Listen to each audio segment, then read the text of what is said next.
Señor, gracias porque tenemos tu palabra. Nos has dado el privilegio de venir delante de ti una vez más. Queremos escuchar tu voz. Queremos, en medio de tantas voces que hay en la semana, en el día, queremos el día de hoy escuchar lo que tú quieras decirnos.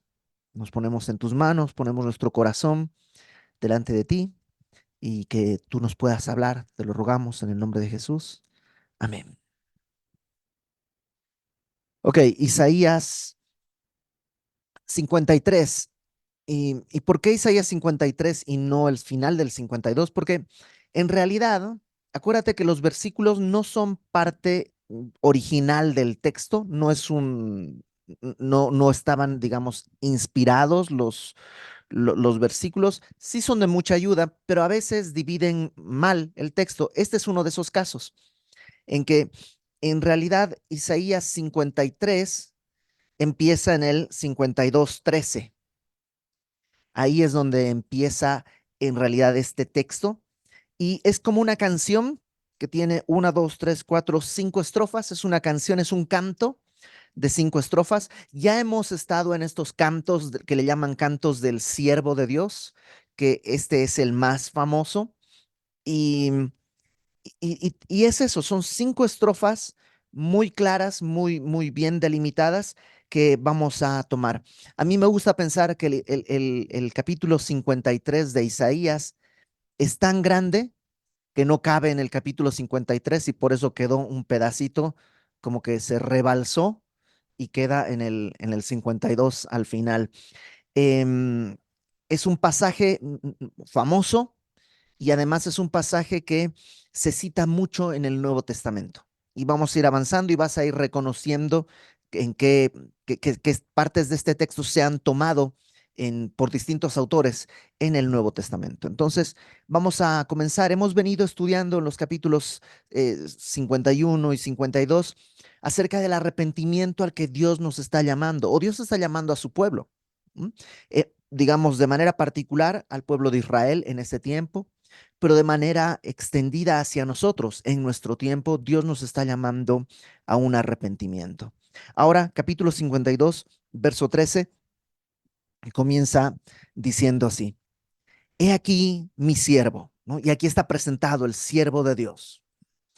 En la mentalidad judía, por supuesto, los judíos no aceptan a Jesús como el Mesías. Por tanto, esta primera estrofa se la toma como si mi siervo fuera Israel, ¿no? Como si Dios dijera mi siervo y estuviera haciendo referencia al pueblo de Israel. ¿Puede hacerse esa lectura? Técnicamente sí.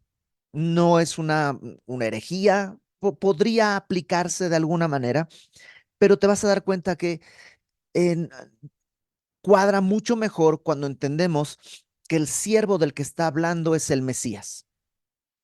El Mesías que en este texto nos va a hablar de su labor redentora, en la labor que vino a hacer en lo que hoy nosotros desde el siglo XXI entendemos como la primera venida de Cristo. Hemos visto pasajes de Jesús como el siervo, pero reinante en su segunda venida. Esto específicamente habla de su primera venida, pero esta primera estrofa, que es del 13, 52, 13 al final del 52, es lo que sobre todo se enfocan los eruditos judíos, hablan de Israel, pero nosotros vamos a entenderlo como el siervo, como el Mesías, ¿ok? Versículo 13 dice: He aquí que mi siervo será prosperado, será engrandecido y exaltado. Esta estrofa es la exaltación de este siervo. Y será puesto muy en alto. ¿Pasará con Israel? Sí, en el milenio, en lo que conocemos como el milenio, el reino milenial de Cristo, Israel será cabeza de las naciones.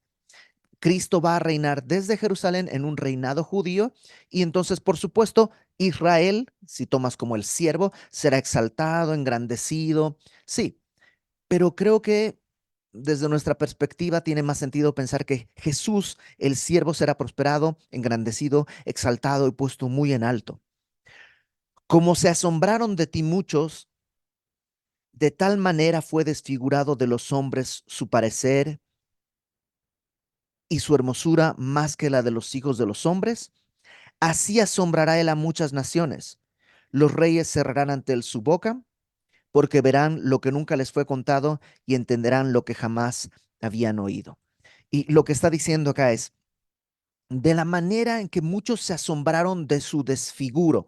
Es una manera de hablar en, digamos, en el pueblo de Israel, así como fue impactante ver a Jerusalén destruida con la invasión babilónica, las puertas quemadas a fuego, los muros caídos, el templo destruido. Así de tan asombroso que fue ver a Israel destruido, así Israel será exaltado. Básicamente es lo que dice.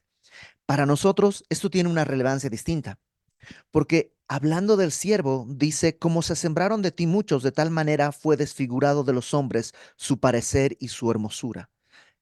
El Cristo en su tiempo en la tierra, al ir a la cruz, fue golpeado, fue azotado, al punto en el que, imagínate todos los golpes que recibió durante toda la noche, lo golpearon, lo abofetearon, lo golpearon con un palo, le dieron latigazos con el flagelo. eh, ¿Te imaginas? A veces nomás te golpeas un poco, se te inflama aquí el rostro. La verdad es que seguramente el rostro de Cristo parecía casi como alguien desfigurado después de haber visto, después de haber sufrido todo lo que sufrió. Bueno, así de tan asombroso que si pudiéramos ir y viéramos a Jesús así wow, de espanto, de asombro que tendríamos al verle tan desfigurado, dice, así asombrará él a muchas naciones. Así cuando Él venga, lo veremos y nos quedaremos asombrados. Los reyes cerrarán ante Él la boca. Evidentemente los reyes no solo los reyes, el día de hoy entenderíamos las autoridades, todos los gobernantes de la tierra, aún los más poderosos. ¿Quién crees que será el hombre más poderoso de la tierra el día de hoy? Probablemente es Biden, ¿no? Es el presidente de Estados Unidos, sería el más poderoso, algunos hombres millonarios, algunos jeques árabes. Bueno, ellos van a quedar con la boca cerrada al ver a Cristo regresando en su exaltación. Verso 15 dice, así asombrará él a muchas naciones. La palabra asombrará es curiosa porque también esta misma palabra quiere decir rociar. Y es como si dijera, así asombrará a muchas naciones, pero a la vez está diciendo, así él rociará a muchas naciones. Y se entiende con su sacrificio. El sacrificio de Cristo rociará, alcanzará a muchas naciones, incluso aquí, tan lejos de aquella zona, de aquel momento, su sangre nos ha sido rociada para ser salvos. Y luego hay esta última porción que Pablo retoma en Romanos 15. Tal vez no la reconoces porque no está tan igual, pero dice, los reyes cerrarán ante él la boca porque verán lo que nunca les fue contado y entenderán lo que jamás habían oído. Verán lo que nunca les fue contado. Acompáñame a Romanos 15, por favor.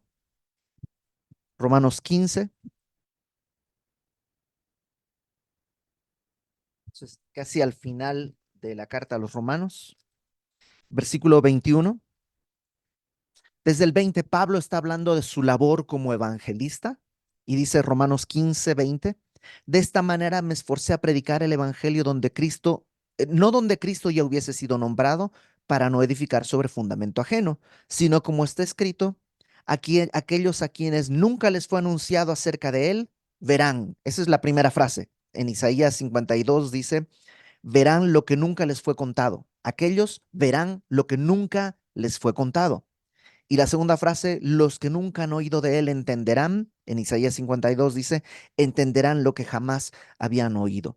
¿Qué está diciendo? Que sí, a eh, a esta sangre rociada por todas las naciones va a llegar a gente que nunca había oído de él, como sería nuestro caso. O sea, ¿de qué manera nosotros podríamos enterarnos de algo que sucedió hace 2000 años en una zona tan lejana? Solo porque Dios tenía el plan de traer, digamos, de rociar su sangre hasta nosotros. Esta primera estrofa habla de eso, la exaltación de Cristo. Segunda estrofa, capítulo 53. Dice, ¿quién ha creído nuestro anuncio? La respuesta, nadie. Nadie Incluso cuando Cristo vino, no hubo gente que creyó, no hubo multitudes creyendo. Creyeron que era el Mesías político, pero incluso sus discípulos, en el momento en el que viene el arresto, sus discípulos lo abandonan. Entonces, ¿quién ha creído nuestro anuncio? Nadie. ¿Y sobre quién se ha manifestado el brazo de Jehová? Respuesta, sobre Jesús. ¿Mm? El brazo se entiende como la fuerza. ¿Sobre quién se ha manifestado el poder de Dios? Sobre Cristo. Resucitó muertos, alimentó personas, caminó sobre el agua. O sea, y hemos visto en pasajes donde se habla de la mano de Dios, pero aquí se habla del brazo de Dios, ¿no? Es mucho más grande. ¿Sobre quién se manifestó este poder, el poder de Dios? Sobre Jesús. Y ese brazo poderoso, fíjate versículo 2, subirá cual renuevo delante de él y como raíz de tierra seca. El renuevo es una planta tiernita. Es como si una plantita que está empezando a germinar, que poquito a poco ahí va saliendo. Este Jesús que tiene el brazo poderoso de Dios se manifestó como un renuevo, como una plantita tierna y chiquitita, como una raíz de tierra seca. Imagínate una tierra seca en donde no crece nada, está todo árido, pero de pronto ahí hay una plantita que tiene una raíz, totalmente contra todo pronóstico. Así vino Jesús. No vino como el rey poderoso a triunfar, elegante, con su gran ejército, sino que vino como un renuevo. Nadie tiene miedo de un renuevo, como raíz de tierra seca, para crecer donde no había. Y qué bueno, porque nuestros corazones, o por lo menos el mío, estaba seco, árido. No era una tierra fácil de cultivar. Y Dios dijo, ahí. ¿No? Verso 2, sigue ahí. No hay parecer en él, eso no hay, habla de su rostro, ni hermosura. Le veremos más inatractivo para que le deseemos. Y hasta el día de hoy, Cristo no es atractivo en un sentido estético. Em, de hecho, Cristo es totalmente lo opuesto. El Evangelio comienza diciendo, eres un pecador. ¿Qué clase de, o sea, normalmente si tú quieres vender algo, ¿qué le vas a decir? Oye, oh, veo que tienes un rostro muy hermoso. Wow, tu piel qué tersa que se ve. Oh, como que le das ahí, le echas flores y luego dices, ¿sabes qué? Pero yo creo que mira, con esta cremita, si te la pones aquí debajo de los ojos, porque así es la manera carnal de vender, de extenderte. El evangelio no es hermoso en su presentación carnal. ¿Quién quiere venir a Cristo? ¿Qué vas a hacer? Ven a Cristo. ¿Por qué? Bueno, vas a entender que eres un pecador, vas a tener que morir a tus pasiones, a tus deseos, vas a tener que em, renunciar a muchas de las cosas que crees. No vas a poder hacerte millonario haciendo cosas chuecas. Chance vas a poder vivir con lo justo, pero vas a tener paz. ¿Quién quiere eso? O sea, carnalmente no es deseable. Espiritualmente es otra cosa, porque todos anhelamos eso, ¿no? Nuestro corazón anhela esa paz, pero carnalmente no. Por eso dice, vendrá, pero sin atractivo para que le deseemos. Verso 3, despreciado y desechado entre los hombres, varón de dolores. No solo va a venir sin imponerse, sino que además va a estar despreciado. Su pueblo lo despreció. Su pueblo, cuando estaba frente a Pilato, dijo, nosotros no tenemos más rey que César. No queremos que éste reine sobre nosotros. ¿Te imaginas? Despreciado por completo, desechado entre los hombres, varón de dolores, experimentado en quebranto. Esto de experimentado en quebranto quiere decir que él sabe lo que es llorar, él sabe lo que es el dolor. Por eso veíamos en Hebreos estas semanas que es nuestro gran sumo sacerdote porque fue tentado en todo, pero sin pecado. Él sabe tener misericordia de nosotros. Él sabe, él se acuerda lo que es ser polvo. Él entiende lo que es caminar en este mundo. Es un varón experimentado en dolores. Y yo realmente, en mi poca experiencia, he visto que gente que ha sufrido, en verdad tiene una capacidad de misericordia elevadísima. Yo conozco gente que ha vivido cosas muy difíciles y eso hace que puedan extenderse en gracia, en misericordia y en amor hacia personas que están dolidas.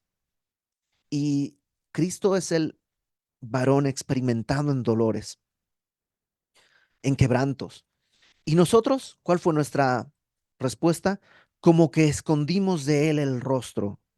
Nosotros, ay no, que no, no sé si te has avergonzado de alguien alguna vez. Ay no, que no me vean con él, porque pues o hace algo muy raro o no sé, pero nosotros nos avergonzamos de él, escondimos de él el rostro. Fue menospreciado y no lo estimamos. Nosotros como humanidad, nuestra respuesta al Salvador fue desprecio. Y fue desprecio la humanidad en aquel momento y el día de hoy también. Nuestra primera reacción ante el Evangelio es, no, yo no lo necesito, no, esas cosas son para los débiles. Eh, el Evangelio no entra por lo estético. Es cuando realmente entendemos nuestra gran necesidad, cuando podemos valorar el regalo de Dios. Tercera estrofa, verso 4. Esta es su obra, ¿no? Todo lo anterior es lo que él vino y vivió, pero ahora la razón por la que él vino a vivir eso. Dice, ciertamente llevó él nuestras enfermedades y sufrió nuestros dolores.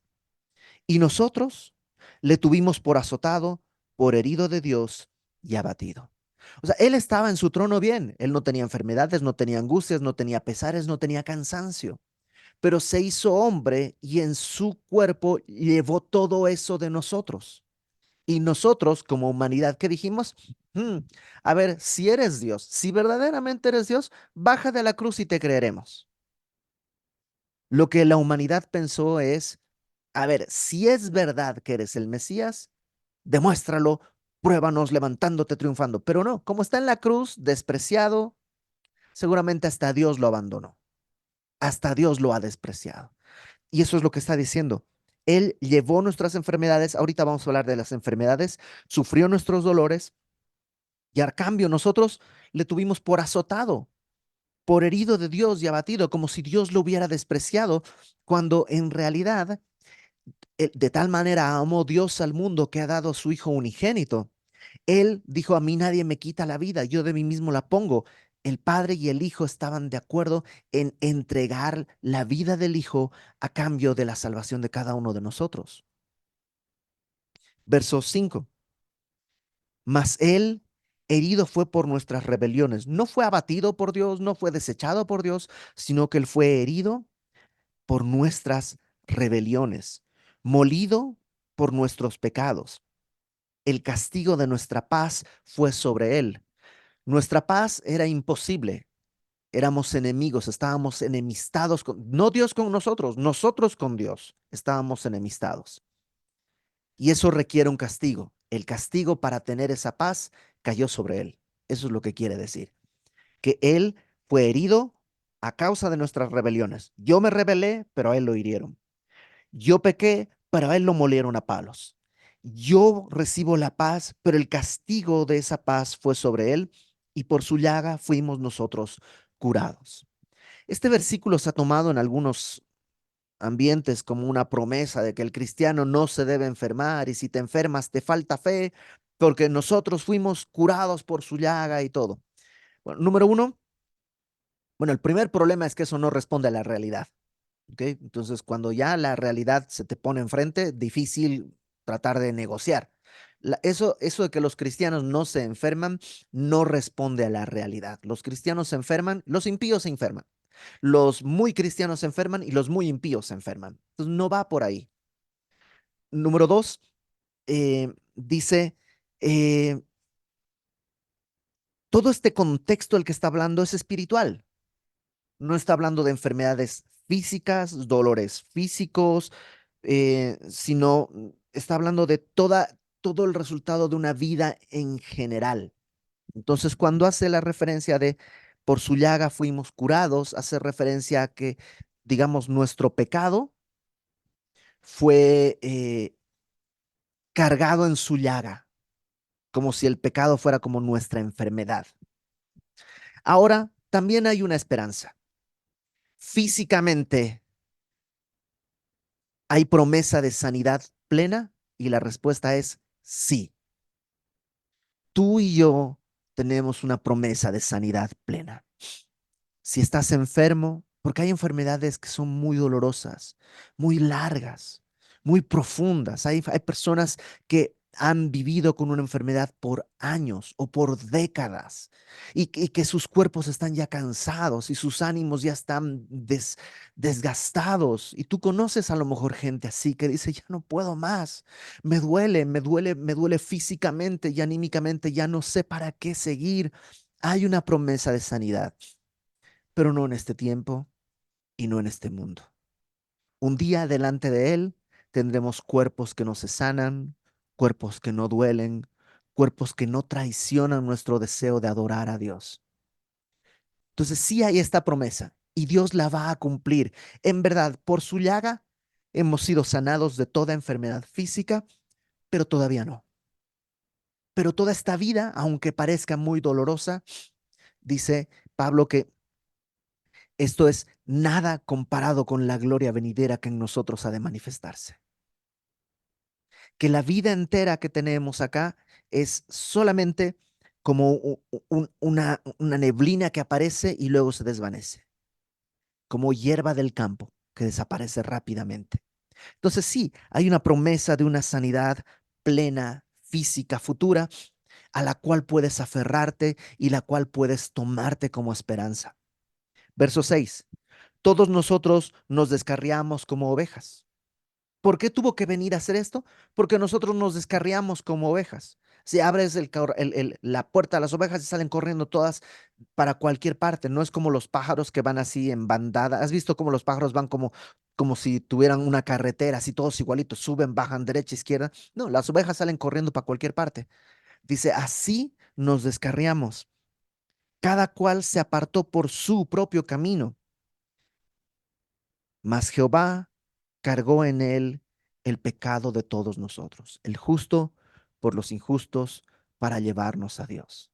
Entonces ya vimos la exaltación, vimos su venida, cómo va a ser, su rostro desfigurado, nuestra respuesta, vimos la razón por la que Él vino a hacer esto.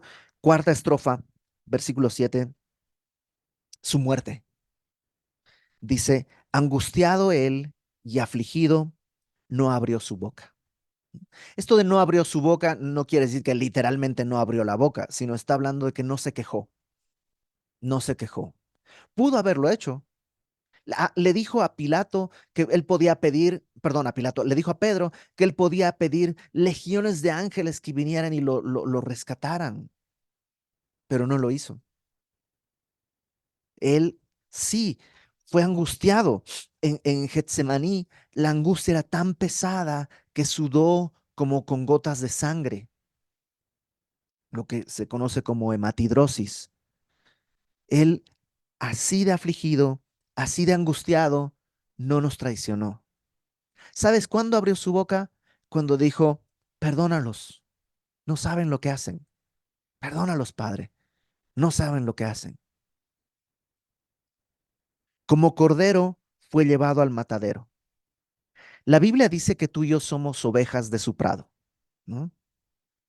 Y él entonces se hizo un cordero, como tú y yo, para ir al matadero, como oveja delante de sus trasquiladores, enmudeció y no abrió su boca.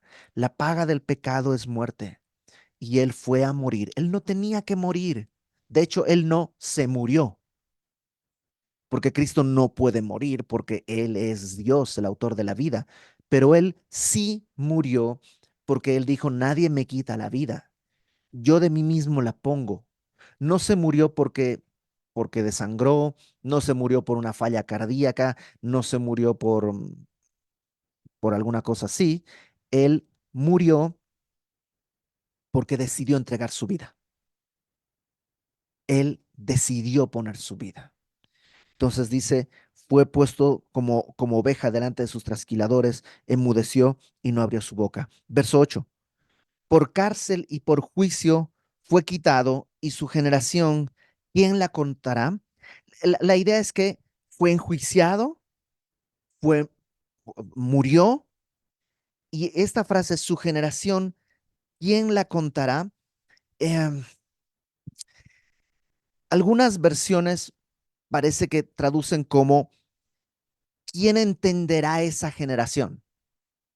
Como que, ¿cómo vino el autor de la vida y lo desecharon? ¿Quién puede entender eso? Una cosa así. ¿Puede ser? Sí. Otras personas piensan que lo que está hablando es que eh, por cárcel y por juicio fue quitado, y su generación, ¿quién la contará? Porque fue cortado de la tierra de los vivientes. Un poco la idea sería que Jesús no murió como un niño, siendo un niño pues ya es una tragedia, pero en realidad, digamos como que un niño no puede dejar mucha herencia. No murió de viejito, porque pues al final de cuentas de viejitos morimos todos. Entonces era normal, sino que él muere en la plenitud de su fuerza, pudiendo haber, en términos normales, es cuando debería tener descendencia, debería tener hijos, debería tener prosperidad. Acuérdate que en la cultura judía los hijos representaban mucha prosperidad. Y entonces lo que está diciendo es que su generación, ¿quién la contará? En el sentido de que eh, murió como en el tiempo de mayor fuerza, cuando podría haber hecho mucho más por su vida. Yo creo que en general está hablando de que, eh, que efectivamente no murió de enfermedad, no murió de vejez, no murió por una falla, sino que pudo haber tenido mucho, y él decidió renunciar a toda una vida que tú y yo hubiéramos podido tener con tal de cumplir su propósito, que era venir y, eh, y pagar por nuestros pecados con su sacrificio. Pero como te digo, es un versículo difícil de traducir. Yo creo que ese es el sentido más claro por todo el contexto, que en su plenitud de fuerza, él decidió renunciar a todo con tal de cumplir su propósito, que es venir y morir por nosotros. Y por la rebelión de mi pueblo fue herido. ¿No? Él no vino a comprar, porque si tú dijeras, como Pablo dice, ¿quién daría la vida por un justo? Bueno, tal vez por un justo, pero ¿quién da la vida por pecadores? Bueno, Cristo nos amó siendo pecadores. Verso 9. Y se dispuso con los impíos su sepultura, mas con los ricos fue en su muerte, aunque nunca hizo maldad, ni hubo engaño en su boca. Este versículo creo también se lo ha interpretado equivocadamente muy a menudo. No sé si has visto esos libritos que luego te dicen 150 profecías de la Biblia acerca de Cristo. Y muchos te dicen, aquí está una. Dice ahí, se dispuso con los impíos su sepultura, mas con los ricos fue en su muerte, y se cumplió, porque fue crucificado junto con dos ladrones impíos, y luego José de Arimatea, un rico, fue el que pagó su sepultura. Yo creo que no tiene eso que ver porque está volteado. Si te fijas, se dispuso con los impíos su sepultura. No, la realidad es que no fue un impío, fue un rico. El de la sepultura es un rico, está volteado. Y luego luego dice, con los ricos fue en su muerte. No, no, no, murió con los impíos, los ladrones son los impíos. Entonces yo creo que esa interpretación no es la correcta, sino que nuevamente el sentido del pasaje lo que está hablando es que eh, fue despreciado hasta la muerte. No es como que al final hubo una honra. No, no, no. Aún en su sepultura fue contado con los impíos.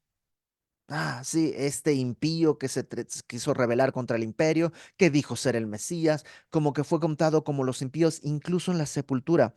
Pero en realidad, con los ricos fue su muerte. Su muerte es para enriquecernos, su muerte es para en realidad tomarnos como el tesoro que Dios quiere para sí. Aunque en su boca nunca hubo engaño, ni nunca hizo maldad. Verso 10 y nuestra última estrofa dice, con todo eso, Jehová quiso quebrantarlo. Dios quiso así. ¿Por qué? Porque no había otra salida. No había otra oportunidad para ti y para mí. Y Dios quiso, cuando nuevamente, a veces tenemos la idea de que Jesús es el bueno y Dios Padre es el malo, ¿no? Dios quiere castigar a todo el mundo y Jesús intercede, no, no, no, no, no lo hagas. Pero acuérdate, de tal manera amó Dios al mundo que ha dado a su Hijo unigénito. Dios nos amó, el Hijo nos amó, el Espíritu nos anhela celosamente. Tenemos un amor triple de las tres personas de la Trinidad. Y dice, Dios quiso quebrantarlo, sujetándolo a padecimiento.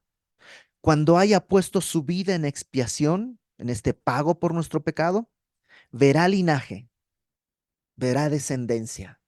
Sí, en el tiempo de mayor fuerza, cuando podía tener hijos, fue cortada su vida, pero hay una descendencia. La descendencia a través de su sacrificio. Verá linaje, vivirá por largos días, será eterno, pero ¿cómo va a vivir si ha muerto? Es que va a resucitar. Y la voluntad de Jehová será en su mano prosperada. Verá el fruto de la aflicción de su alma y quedará satisfecho. Él cuando te ve a ti o a mí, no dice, ¿por esto? ¿Por esto fue lo que yo viví, lo que viví? ¿Por esto me entregué? No, Él queda satisfecho. Él nos conocía desde antes, Él decidió tomarnos desde antes, Él decidió escogernos desde antes y en el momento preciso Él fue a la cruz para tomarnos. Y ahora que somos hijos suyos, Él está satisfecho. ¿Por qué? Porque no nos presentamos delante de Él en nuestras fuerzas, sino nos presentamos delante de Él en el nombre de Cristo, en su sacrificio. Por su conocimiento justificará mi siervo justo a muchos y llevará las iniquidades de ellos. Esta frase también es difícil de traducir. ¿A qué se refiere con esto de que por su conocimiento? Podría ser que por lo que él experimentó, por lo que él conoce, su vida, su sacrificio, él va a justificar mi siervo justo a muchos. O sea, Cristo justo va a justificar a muchos por haber conocido y haber experimentado el quebranto, el dolor y la muerte. Otros piensan que la traducción correcta sería como que por su conocimiento, todo aquel que conozca a Cristo será justificado y por conocerle, Él va a llevar nuestras iniquidades. Yo creo que pueden ser las dos opciones. Somos salvos por su conocimiento del dolor y la muerte, porque Él vino a morir, y somos salvos porque le hemos conocido porque Él se ha revelado a nosotros. Verso 12. Por tanto, y aquí habla Dios, el Padre, yo le daré parte con los grandes y con los fuertes repartirá despojos. Su nombre será exaltado. Sí, se humilló, caminó entre nosotros. ¿Te acuerdas? En Hebreos dice que se hizo menor que los ángeles por un breve tiempo, pero después fue exaltado y tiene un nombre que es sobre todo nombre y delante de Jesucristo se doblará toda rodilla, toda lengua confesará que Jesús es el Señor para gloria de Dios Padre.